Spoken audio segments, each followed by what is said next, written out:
Bonjour et bienvenue dans ce podcast consacré aux 5 principales blessures qui empêchent d'être soi-même. C'est un ouvrage qui a été réalisé par Lise Bourbeau et elle démontre que tous les problèmes d'ordre physique, émotionnel ou mental proviennent de 5 blessures importantes, à savoir le rejet, l'abandon, l'humiliation, la trahison et l'injustice. Selon l'auteur, la majorité des enfants passent par 4 étapes. Après avoir connu la joie d'être lui-même, première étape, dans son existence, l'enfant connaît la douleur de ne pas avoir le droit d'être lui-même, ce qui va constituer la deuxième étape. Vient ensuite la période de crise, de révolte, troisième étape. Et afin de réduire la douleur, l'enfant se résigne et finit par se créer une nouvelle personnalité pour devenir ce que les autres veulent qu'il soit. C'est la quatrième étape. Certaines personnes demeurent enlisées dans la troisième étape durant toute leur vie, c'est-à-dire qu'elles sont continuellement en réaction, en colère ou en situation de crise. C'est durant les troisième et quatrième étape que nous créons plusieurs masques de nouvelles personnalités qui servent à nous protéger contre la souffrance vécue lors de l'étape la deuxième. Ces masques sont au nombre de 5 et correspondent à 5 grandes blessures de base vécues par l'humain. Première blessure, celle du rejet. Le rejet qui fait adopter un comportement discret, effacé, secret, sage, renfermé, furtif, etc. La personne apprécie évidemment la solitude et dispose de cette capacité à se rendre invisible. Pour sortir de ce trauma, elle va devoir apprendre à faire les choses par soi-même en tenant compte des besoins et des ressentis personnels et non pour plaire aux autres ou pour se faire oublier. Dans la deuxième blessure, il s'agit de l'abandon. La personne joue le rôle de la victime en quête de soutien. Elle en fait trop pour se rendre indispensable ou alors s'impose des responsabilités et veut en faire plus qu'elle ne devrait, en attente bien entendu de compliments.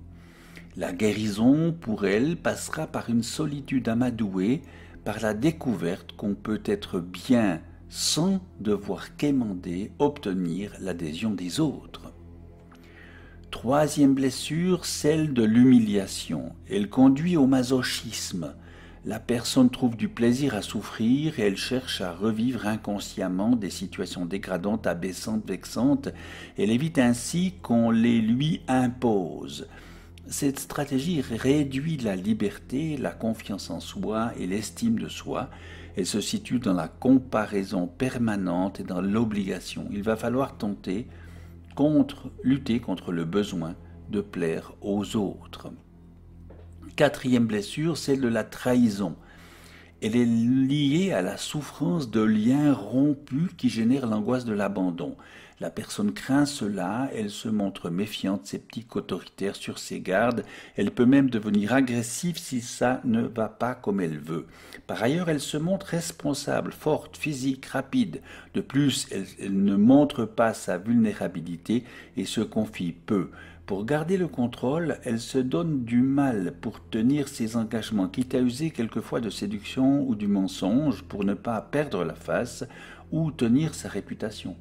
Quitte aussi à oublier ses propres besoins, elle peut chercher à montrer aux autres sa fiabilité et la confiance qu'on peut lui témoigner.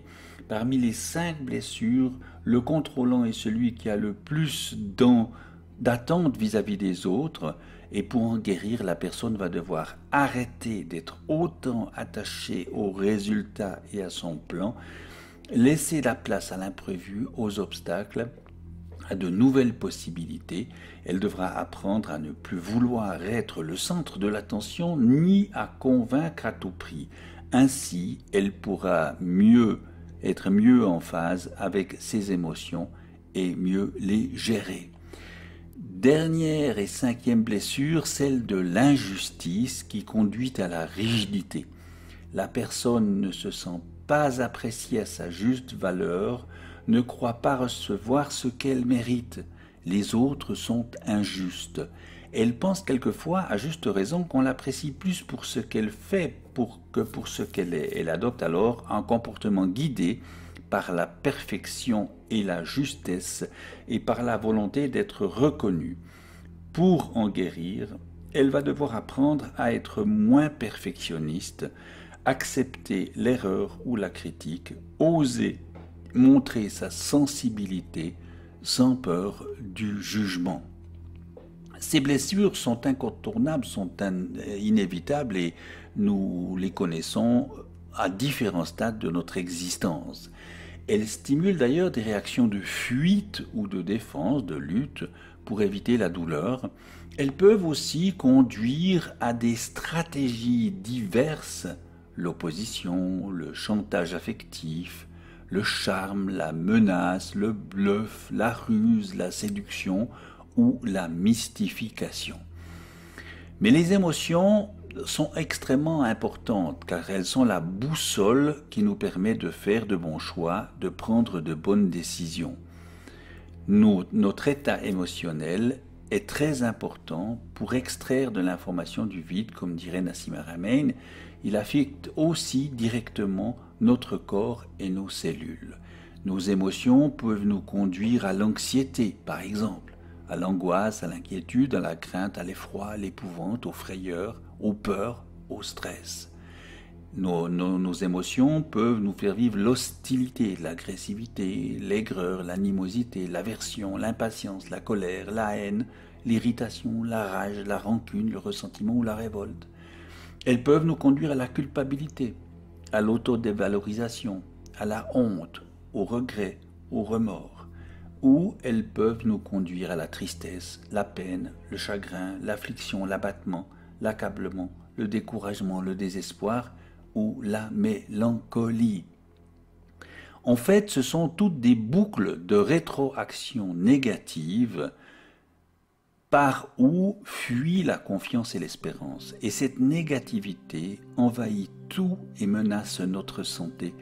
Elle peut être à l'origine de nombreuses maladies chroniques, parfois même aiguës. Les émotions négatives peuvent ainsi impacter tous les systèmes, la digestion, la glycémie, l'équilibre du cholestérol ou la vitesse générale. Elles peuvent augmenter le risque cardiovasculaire et peut agir comme déclencheur d'un événement cardiaque majeur. La négativité peut affecter le système immunitaire, nous empêcher de combattre convenablement des maladies passagères, les grippes, les bronchites et les dégénérescences liées à l'âge par exemple ou à l'environnement, comme le cancer en particulier. Il est donc nécessaire de combattre cette négativité. On peut le faire par des moyens très personnels, divers et variés. Une seule chose importe, de retourner à des boucles de rétroaction positive. Car tout est vibration. Nous pouvons tous les jours élever notre taux vibratoire. Par exemple, en choisissant de manger léger et sainement, de bénir au lieu de maudire, de marcher en respirant consciemment, de rire, de prier, de méditer, ou encore de voir le bien présent et à venir en tout et en tous. Nous pouvons nous centrer sur ce que nous sommes, sur tout ce qui est beau, bon, utile, bien, agréable ou nécessaire, en nous détournant des contraires de tout ce qui est moche, triste, inutile, désagréable ou futile. Nous le pouvons en faisant les bons choix, mais aussi en demandant à la source, à l'univers, de nous y aider. La source le fera si notre désir est pur, généreux, et si l'environnement ou les personnes concernées le permet. La source nous fera cadeau aussi d'inspiration, d'intuition, de prémonition, de hasard heureux ou de synchronicité. Avec elle, nous pouvons mieux interagir, créer, attirer de bonnes choses, repousser les moins bonnes, apprendre à le faire en partenariat. Voilà le chemin, la vérité et la vie. Ainsi, les étapes de guérison passeront par prendre conscience de sa blessure et de son masque, accepter la souffrance comme sienne et ne plus accepter d'accuser les autres de sa propre souffrance, se donner le droit d'avoir souffert et d'en avoir voulu aux autres, à ses parents, comprendre les autres qui souffrent aussi et accusent à tort, accepter d'avoir mal, de faire mal, accepter la vie comme elle est et ne plus avoir besoin de porter son masque pour se protéger, s'aimer en quelque sorte. Dans l'approche de Nassim Haramein, ce qui peut aussi nous aider, c'est de comprendre que les changements chimiques observés dans le cerveau d'un individu déprimé ne sont pas la source du problème, mais le résultat d'un sentiment de séparation, d'isolement et des traumatismes à des croyances qui ont limité la capacité de cet individu à faire l'expérience de l'unité, à ressentir sa connexion profonde avec l'univers. En réalité, nous ne pouvons pas être séparés de l'univers, car le nombre total d'esprits dans cet univers est un, la conscience est une et elle est simplement différente à des échelles fractales. La conscience est universelle, elle est la matrice de toute forme de vie dans l'univers. Elle ne réclame aucun culte, prière, adoration ou soumission. Aucune haine, peur, violence ou esclavage ne peut en découler. Aucun ennemi, guerre, martyre ou sacrifice. Elle réclame seulement que nous en fassions l'expérience, que nous vivions en lien avec elle. Nous sommes l'univers vivant une expérience humaine. Nous sommes la fleur qui s'ouvre, l'arbre qui pousse. Nous sommes l'harmonie du monde naturel. Nous sommes l'univers infini contenu dans la structure finie de notre être, nous dit Nassim Haramein. Voilà qui devrait nous aider à sortir de toute option négative, de toute négativité. Nous redonner aussi la joie et le bonheur, tout simplement, d'être soi-même.